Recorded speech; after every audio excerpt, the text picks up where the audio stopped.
Hello, hello everybody. Hello my little potatoes. How are you tonight?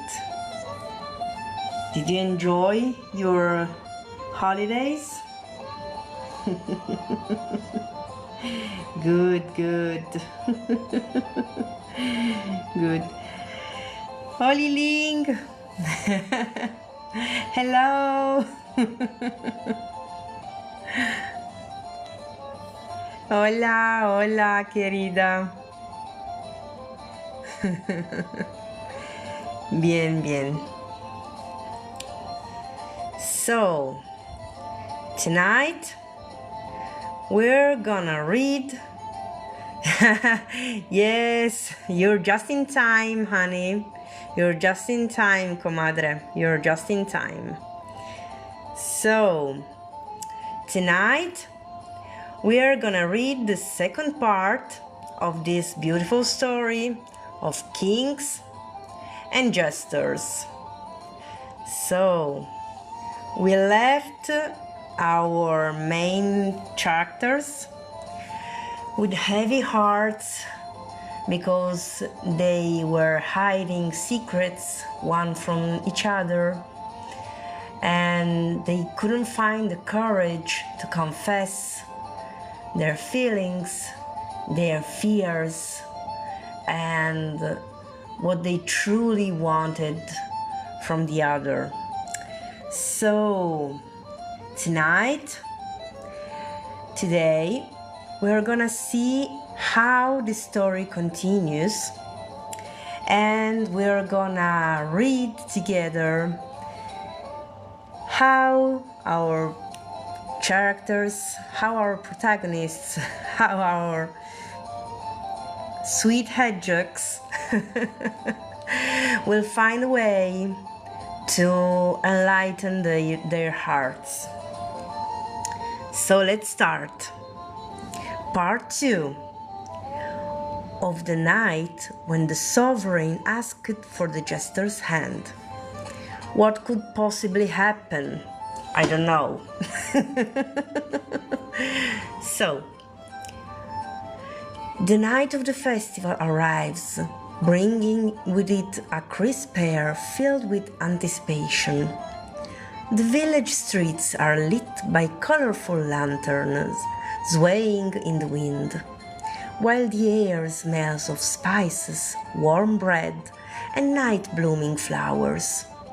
The music of lutes and drums mixes with the laughter of the people, creating an atmosphere that seems to suspend the weight of the world for a few hours. Sonic, dressed in a simple clothes to go unnoticed, moves through the crowd with a light step. Every now and then, he places a hand on his belly, a subtle but yet assuring gesture, while his eyes dart through the crowd, searching for a single figure, Shadow. It's the first time in a long time that he's attended the festival not as a court jester, but as a simple spectator, free of roles and masks. He spots him nearby, among the common people. He wears no crown or cape, only a dark tunic, elegant in its simplicity. It's the king, yes, but there he seems only a man, just Shadow. Their eyes meet, and Sonic feels his heart flutter. Shadow steps forward calmly, letting the crowd separate and reunite them repeatedly, as if in a dance orchestrated by fate. When they finally approach, the sovereign doesn't say anything right away. He simply holds out his hand, a gesture that's both intimate and natural. Sonic hesitates briefly, then takes it. You're not used to seeing me like this, are you? Shadow whispers, tilting his head with a barely perceptible smile. Sonic laughs softly, hiding its embarrassment. Without the crown, you almost look human. And that's what I want tonight, to be just a man with you. The lantern lights reflect in Shadow's crimson eyes, and for a moment, Sonic forgets everything. The court, the secrets, even the weight he carries inside him. He lets himself be carried through the stalls, among the sounds and colors, while Shadow walks beside him, as if it were the most natural thing in the world. In front of a small makeshift stage, a group of local musicians strikes up a lively tune. A few couples begin to dance, and Sonic turns with a determined look. "Don't even think about running away, Shadow," he says, holding out his hand. "Tonight, you're dancing with me." "Me? With you? In the midst of all these people?" The Black Hedgehog's eyes widen, fidgeting. "Not as the king, as Shadow," the other replies calmly, lightly squeezing his fingers. "No one here is really looking at us. It doesn't matter who we are, not tonight." Shadow's heart pounds in his chest, but he lets himself be carried along. Their bodies move awkwardly at first, then more and more naturally, until Sonic's laughter intertwines with Shadow's smile, rare and sincere. To those who observe them, they are nothing more than two young lovers dancing under the lights of a festive village. And for a moment, truly, they are nothing more. But deep down, Sonic knows that will be the night he will tell him everything. About his pregnancy, about his fear, about his decision not to give up that child. And yet, as Shadow holds him with a gentleness that belongs not to a ruler, but to a lover, Sonic wonders if he is truly ready to risk breaking that spell.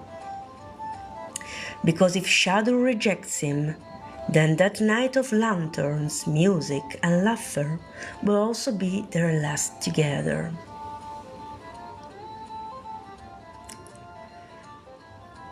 A lot of fears. Thank you, Ling. The festival seems like a dream suspended between lights and sounds. The lanterns sway like little stars caught and hung on strings, while children run between the adults' legs, holding colored paper pinwheels. Sonic and Shadow let themselves be carried along with the flow of people. Sonic is as excited as a child, his eyes bright as they dart from one stall to another. "Look there!" exclaims the Blue Hedgehog, pointing to a group of street performers breathing fire in the middle of the square. "Come on, we have to see them up close." Shadow follows him, stiff at first, but quickly becomes infected by his companion's enthusiasm. He finds himself laughing despite himself when Sonic almost trips while trying to imitate juggling with apples stolen from a basket. "You're a disaster, you know that?" Shadow commands, barely holding back a laugh. "Oh, admit it, I'm entertaining you," retorts Sonic, sticking out his tongue. They continue like this, jumping from one spectacle to the next.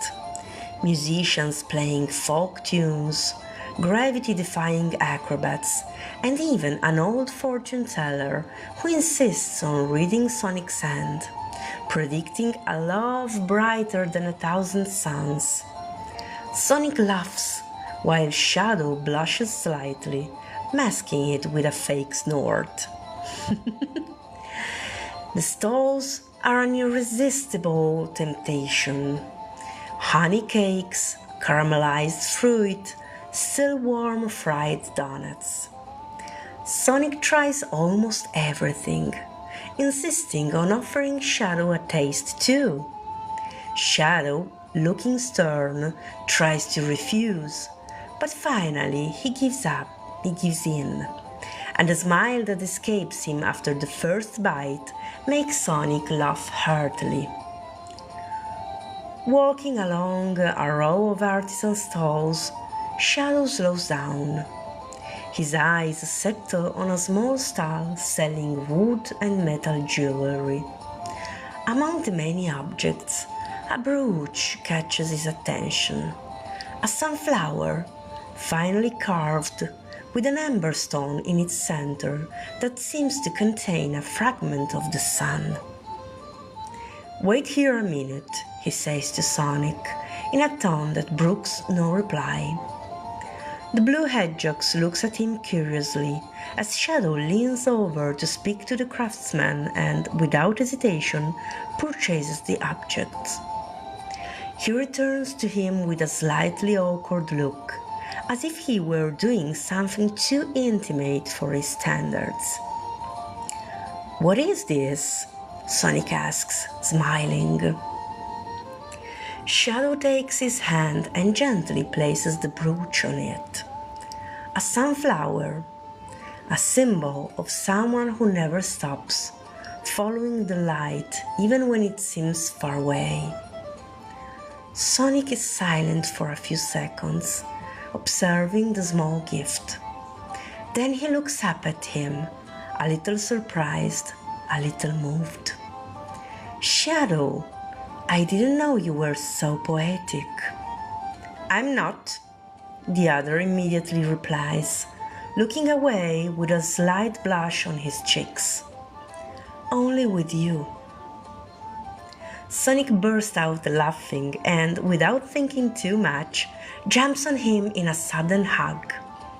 Shadow remains frozen, caught off guard, but after a moment he returns the hug, squeezing him tighter than he cares to admit. In that moment, between the music, the laughter, and the lanterns floating in the air, the world seems to shrink to just the two of them. The party continues to vibrate around them, but as the hours pass, Sonic and Shadow begin to slow down. After so much laughing and running between stalls, they find themselves walking closer together, almost touching hands without even realizing it. The lanterns reflect in their eyes, and Sonic, with the sunflower pinned to his chest, seems to shine even brighter. Every now and then, he stops to look around, enthralled by the music and the people. Shadow, on the other hand, watches him silently, letting his smile sink into him. A thought strikes him, sudden and inevitable. If this moment ended here, if I never had the courage to tell him everything, would I be able to bear it? He clenches his jaw, feeling his pulse quicken. It's not like him to let his emotions get the better of him, but every time Sonic laughs, every time his eyes fall on him, he feels his armor crack. Sonic notices. "Hey, are you okay? You're quieter than usual." "I'm fine," Shadow replies, too quickly. The blue hedgehog looks at him with a raised eyebrow, then pats him on the shoulder.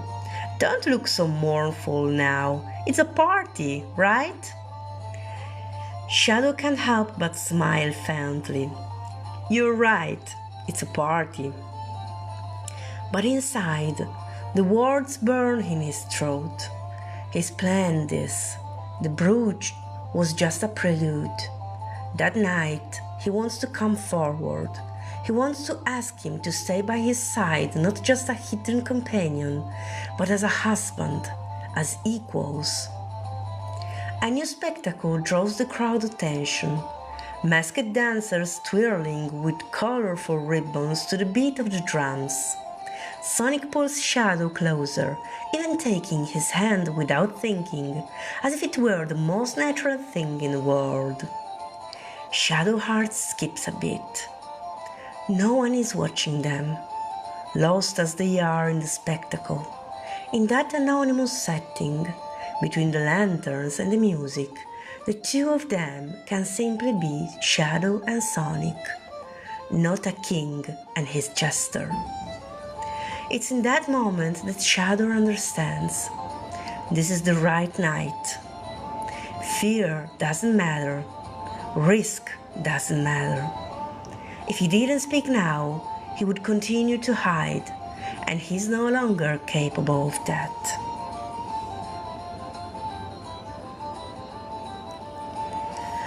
The festival continues to dance around them, but for Sonic, the light seems brighter than usual, almost blinding. Every laugh, every applause, every musical note reverberates within him with an echo he can't ignore. He instinctively raises a hand to his chest, touching the sunflower pin. That small gift makes him feel special, chosen. Yet, behind the smile, his heart races for another reason. When do I tell him? He's happy, yes. Inside him, the growing life is like a spark that warms him. But the fear is just as alive. Fear of disappointing, fear of complicating their relationship. Shadow, with his austere bearing, with his image of the impeccable king, will he accept such a huge truth? What if he thinks I've set him up? What if he's not ready? What if he pushes me away? Thoughts assail him silently as he continues to laugh and joke as if nothing had happened. He doesn't want to ruin the evening. He doesn't want to ruin that moment of lightheartedness. A group of children runs ahead of them, chasing each other with the lit paper lanterns. Sonic follows them with his gaze, and for a moment, he imagines a little hedgehog running just like that, with the same fearless smile. The idea takes his breath away. He bites his lip, trying to fight back the tears that are about to well up. He turns to Shadow. He sees him deep in thought, his dark gaze shining with something restrained despite its apparent coldness. There's a weight in his eyes too, a secret he struggles to hide. Sonic swallows. Maybe we're experiencing the same fear. And this thought hits him with the force of a certainty that both sweet and terrible. That night, he'll have to find the courage, because the longer he stays silent, the more that secret will become a barrier between them. He clings a little tighter to Shadow's hands. He doesn't know which of the two will speak first, but he feels fate tightening its grip. Suddenly, a strong wave of nausea hits him. He stops in the middle of the street, instinctively putting one hand to his mouth and the other to his stomach. What? What's this? Well, and the other to his stomach. Sonic, are you okay? Shadow approaches, worried, but the blue hedgehog doesn't respond. He sprints toward a side street and begins to throw up all the food he's eaten during the evening. Shadow approaches cautiously and without saying anything, helping him hold the quills behind his head so they don't get in his way. When Sonic recovers, Shadow tries to lighten the situation. I think you've had too much with all those sweets. Sonic snorts with a light, ironic laugh, straightening his back and still keeping one hand resting on his heaving stomach. Yeah, maybe you're right. Come on, let's go get some fresh air somewhere quieter. Shadow holds out his hand, and Sonic takes it immediately, following without hesitation. Ha ha ha. So, the first part has passed. Now we change the setting and okay. And we change the music.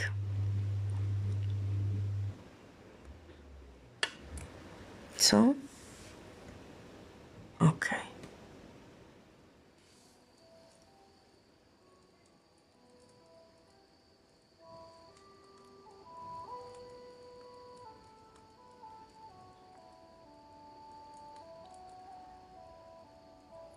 How it is, Link? Do you like it also in English?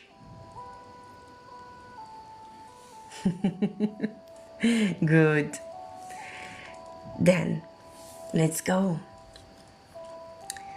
They stop a short distance away, sitting on a bench by a small lake to rest, far from the celebrations, illuminated only by the moon. The festival remains distant, a muffled buzz that fades into the night. The lake, illuminated by the moon, reflects silvery shimmers on the stones scattered along the shore. There, alone, finally away from prying eyes, they sit side by side. Sonic fiddles with the sunflower-shaped brooch pinned to his chest, his smile uncertain. Shadow watches him silently, his fingers intertwined, hiding the ring box full of secrets burning within. It's time, here, now, no more hiding. He takes a deep breath, already imagining the opening line, but just as he's about to speak, Sonic looks up and, in a tense but determined tone, whispers, "Shadow, I have something to tell you." The king's heart skips a beat. The opportunity is slipping away, but something in the Cobalt Hedgehog's gaze convinces him to stay listening. There's a tremor, a barely contained courage, a weight begging to be released. Sonic lowers his gaze to the water, which reflects his pale face as it ripples. I don't know how you'll take this. I don't even know if it will be the end of us, but I can't hold it in anymore. Shadow feels the air around them thicken, as if the universe were holding its breath along with him. Does he want to leave me? Does he want to go away? A chill runs through him, but he remains still. The Cobalt Hedgehog swallows, his ears twitching back, his gaze shifting. His voice is cracked, more fragile than ever. I'm expecting a child, Shadow. The silence falls, sharp as a blade. The moon seems to grow larger above them, while the water of a nearby waterfall continues to gurgle, indifferent. Shadow grasps slightly, unable to believe his ears, but Sonic doesn't give him time to react. The words pour out quickly, as if held back for too long. You don't have to worry. I'll take care of this. I know the bastard sword of a court jester has no future. You don't have to fear for the succession to the throne. No one will know he's your son. I'll go far away, so no one finds out. You'll never hear anything about us again. But I had to tell you. I had to be honest. Because, even though it was an accident, for me, it's the fruit of a true and sincere feeling. And I will carry it in my heart forever, like a precious memory. The voice trails off. Sonic bows his head, his ears fall back, and with them his last defense. His hands clenched on his knees, shaking slightly. But Shadow doesn't say anything, not right away. He can't. His mind, overloaded, tries in vain to grasp the thread of the words he's just received. Time has stopped in his chest. The cobalt words have overwhelmed him. Yet, one truth emerges clearly. He'll become a father. Not with just anyone, but with Sonic. His light, his chaos, his life. His only reason to smile. A new, uncontainable heat explodes in his chest, forcing his breath, drowning him in tears he'd never granted to anyone else. A strangled laugh, short, almost incredulous, escaped his lips, cracked by emotion. At the sound, Sonic's ears instinctively perk up, like those of a prey awaiting judgment. You're truly a fool if you think I let you escape after what you just said to me. Shadow's voice is hoarse, deep, laden with a weight that freezes the blood in the blue's veins. Sonic pales, his ears flatten completely against his skull, and a shiver shakes him from head to toe. His heart pounding as a terrible thought pierces him. There, he'll lock me away. I'll be a prisoner, a shameful secret to hide. I'll never see the light again. But at that moment, it happens. Shadow raises his hand, and with a heartbreaking gentleness, he places it on his face, grazing the skin as if afraid he might break it. That touch is fragile, reverential, like that of someone holding the rarest, most delicate flower in his fingers.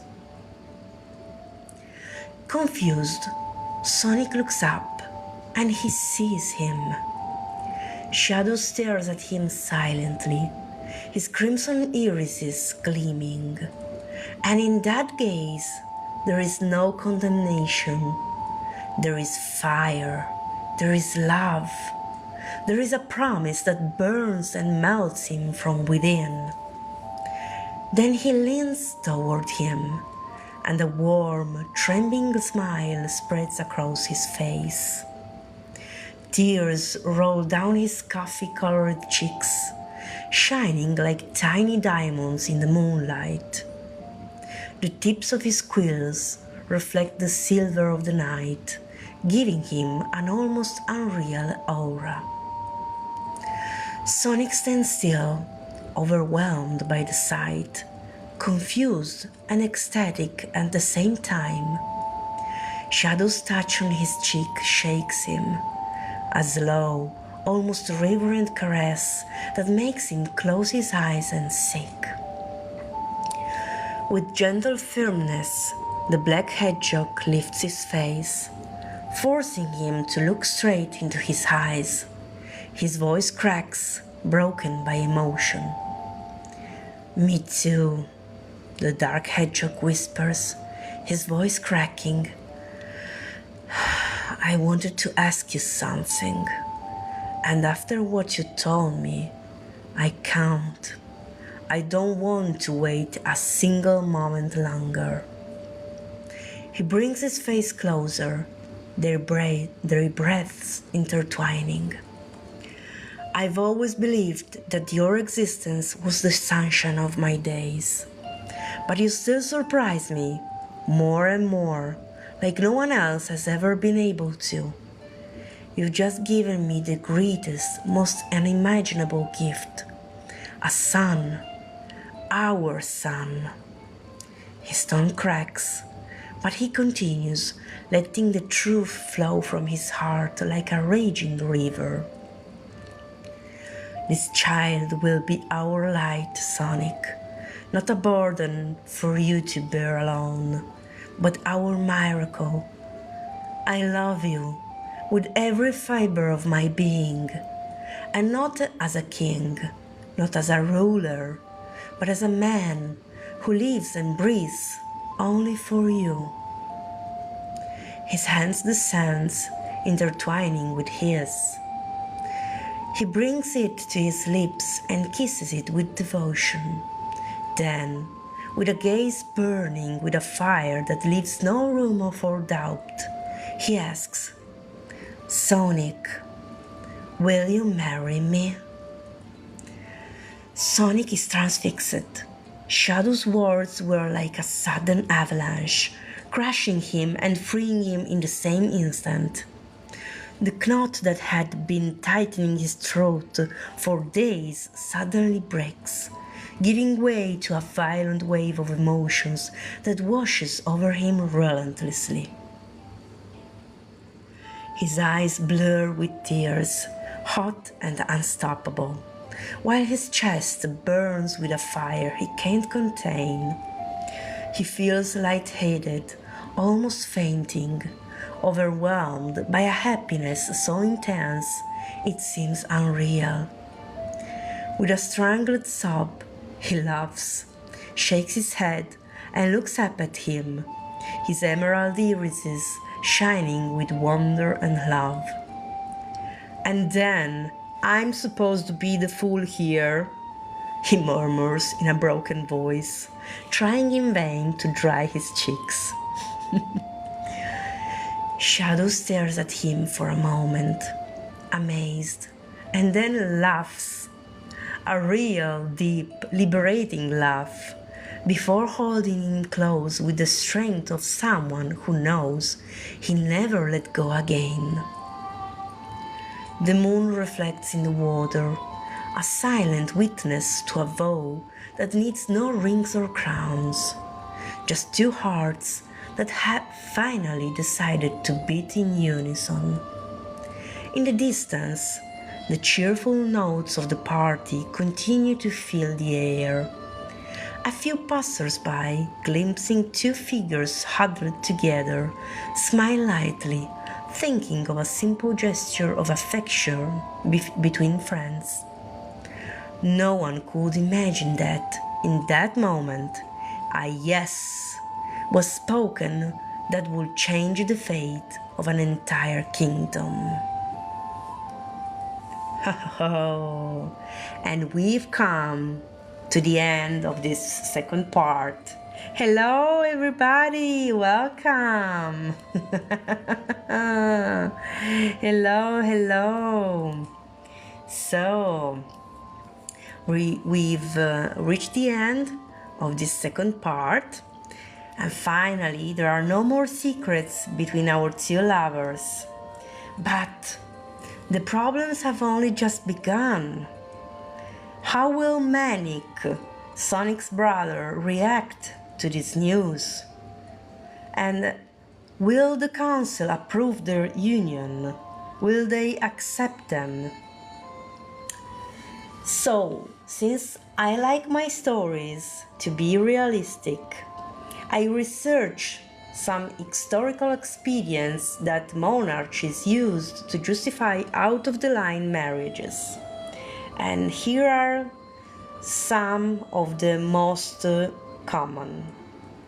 First of all, there's the granting of a noble title. Basically, the sovereign, the king, could elevate his partner's rank before the marriage. So in this case, Shadow would give a noble title to Sonic in order for him to be able to marry him in a proper way. What do you think? Will it be this the right decision for this story? Don't know. Then another expedient was the so-called morganatic marriage. Here the king married the person he loved. That could be a person of a lower rank, but the partner, the companion, did not receive any titles, and the children born from this union had no rights of succession. So in this case, it would mean that Sonic could stay as Shadow's partner, but without a sovereign title, so without being basically his queen or his royal consort. And every child born from their union would basically would not be a bastard in the restricted meaning, but would have no chances to success to the throne. Then, hello Mix! Hello Mix, hello honey, how are you? And so, another expedient could be an ancient law or a prophecy. Sí, eso es en inglés, Mix. Hoy anda en inglés. So, basically, with this expedient, in the historical monarchies that had strong religious ties, myth and religion were used to justify exceptions. So in this way, they could find some myth or some prophecy that could explain Sonic's rule by the side of King Shadow. Then there is also a fourth case that could be the popular approval. So basically, if laws and council refused the union, the king could ask for a public assembly and let the people acclaim and approve this kind of union, or refuse, or for sure. There were also cases where people refused. Then there could be also another case with religious dispensations. Supreme religious leaders could grant a special dispensation declaring that the union was pleasing to the deity. This one was used a lot by the Christian Church, by the Catholic Church, to approve marriages that were not so beneficial sometimes. Then, last but not least, there was the case of not a noble title but an honorary title linked to heroistic acts, like for example during wars or battles, or for some personal sacrifice, as the savior of the kingdom. So in this way, the person would be entitled to a rank that could be comparable to that of nobles. And so these were the most used, the most common tricks monarchies use in the history. What do you think? Which one will our hedgehogs use in the future? We will see in the next live, maybe next week, I think, and we will see what trick they will use. For tonight, that's all. I thank you all for staying with me, for participating. Sorry, I had to drink something. Okay. So thank you for staying, for participating, and for sharing this moment with me.